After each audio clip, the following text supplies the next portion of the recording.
guys, kahapon kasi August 27, Hungry Ghost Month. So, nagpapaypay ang mga Chinese, nag-aalay sa mga pinagsasabi nilang kaluluwang hindi matanggap sa langit. And nag-start ito na i-celebrate ng mga Chino noong August 13 hanggang September 10.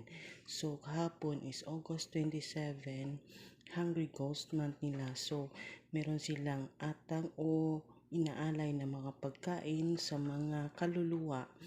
At syempre, yung mga paniniwala na yun sa mga Chino lamang.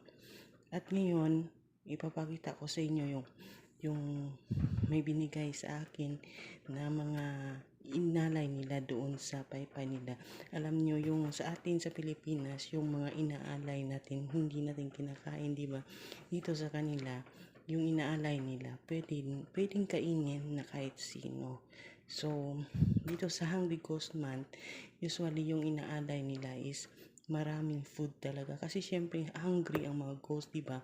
Usually dyan is yung may tubig, may bigas, mga tinapay, mga kagaya nito. Basta any kind of food na lang na ialay sa mga ghost. So, binigyan ako ng paypay nila kasi madami. So, meron dito chicheria.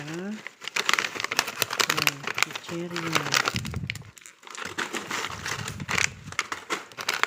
Ito, chicheria.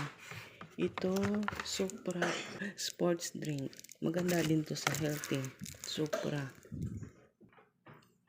Ayan, Supra ulit. Then, ito yung milk tea. Milk tea. Itong isa, same din, milk tea siya. Ito naman is yung beans sa loob. Kumbaga sa atin, mga munggo, mga string beans, mga ganyan, ginagawa nating ulam. Sa kanila kasi ginagawa nilang matamis ito eh. Then itong isa ganun din beans yan. Kumbaga sa atin nilagay lang natin sa halo-halo, ganyan. Sa kanila minatamis sa kanila. At itong tea. Yan, tea.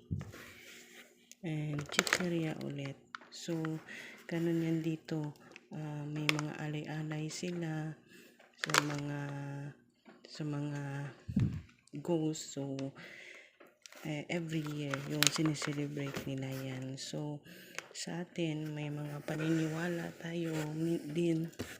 At sila ganun din, may mga paniniwala din. So, respetuhin lang natin kung ano yung paniniwala nila, lalo kung nandito tayo sa bansa nila. So, that's it for today's video, guys. Thank you and good morning.